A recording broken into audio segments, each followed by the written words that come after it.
So this is the last bike of the bunch for me to ride. It's the CB500X. It's a 2019 model, so it's got the 19-inch front wheel and all that good stuff. Revised dash, which you can see, which I have to say, although it's colour, it's not as clear as the CRF 300. I mean, it's speedo and rev counter and gear change is easily readable on that. So it's adequate. It's good. You can definitely tell that this is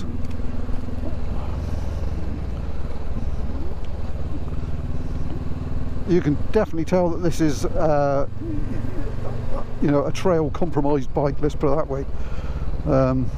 It's not as flickable about on these lanes as the CRF, and you can feel it feels a bit more top heavy, but the biggest difference is the seat. Oh my god, it's comfy compared to the CRF. I mean, I've ridden the 250 and the 300 back to back.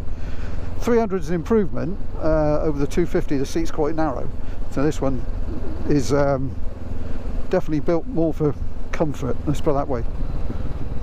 But nice wide bars. It feels obviously a bit more top heavy compared to the CRFs, but you know, I've ridden it less than a mile so far and already I'm settling into it. Typical Honda. The clutch is light as you like, the throttle's as light as you like, positive good gear change. I haven't really had much of a chance to try out the brakes yet, but I'm sure they'll be up to, you know, the usual Honda standard. Engine seems quite sort of tractable. We're chugging along these lanes, you know, sort of just over 2,000 revs, and it seems quite happy. They got the fuel in right. There doesn't seem to be any of the snatchiness that there was with the KTM.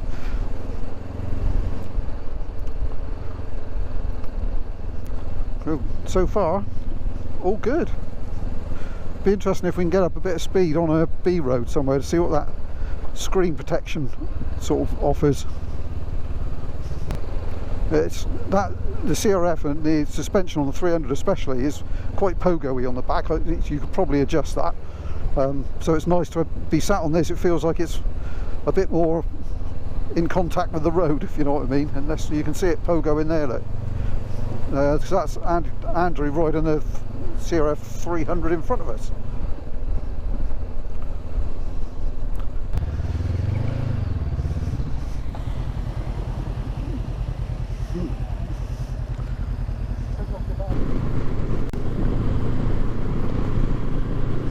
So this is the bike that I really wanted to ride when I came down here, the CB500X, because I'm considering buying one. Now we're up on a bit of A road. I have to say it's not disappointing. It's quite an easy bike to ride.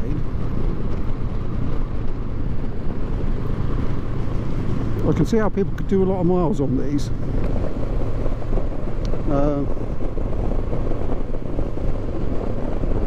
Very comfy, and the engine's quite tractable. You know, it pulls some low revs.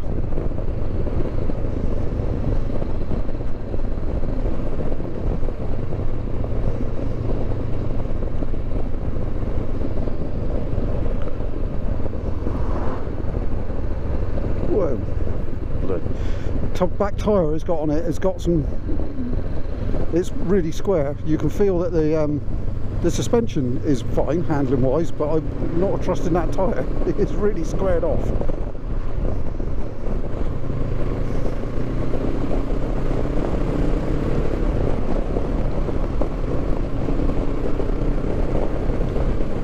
It's a bit of buffeting from the screen. It's making me visor rattle, and because of the screen you don't generally tend to get the airflow, but it's not too bad. Having lived with a Himalayan, you know, this is very civilised.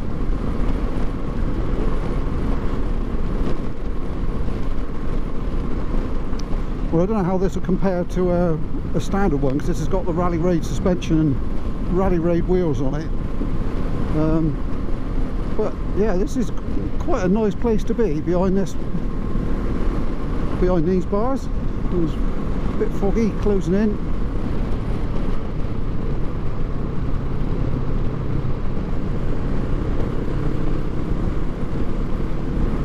So the other guys went roaring off, and we got started taking a bit short, putting our gloves and helmets on. Well, I don't know the road, so I'm not going to scratch it through here too badly, and just take our time and catch up with the guys in a minute.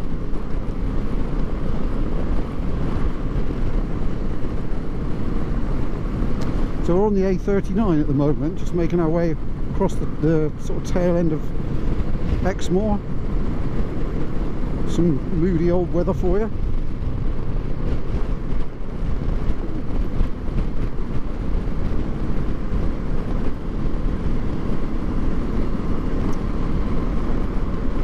But the roads are empty. Fantastic. Look at this.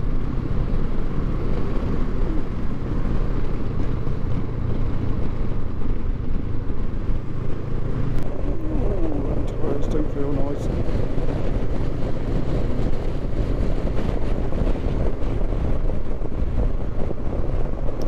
Oh, I've ridden this road quite a few times before, but I've forgotten just how good it is. I wish this thing had a bit better tyres on it actually. The rear tyre is really squared off, and it's more of an off-road biased tyre, so I don't want to push it too much, and it's not my bike, so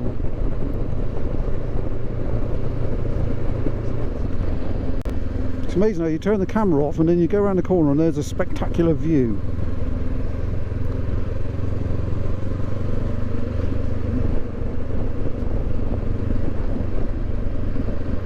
So there we go, back on the coast.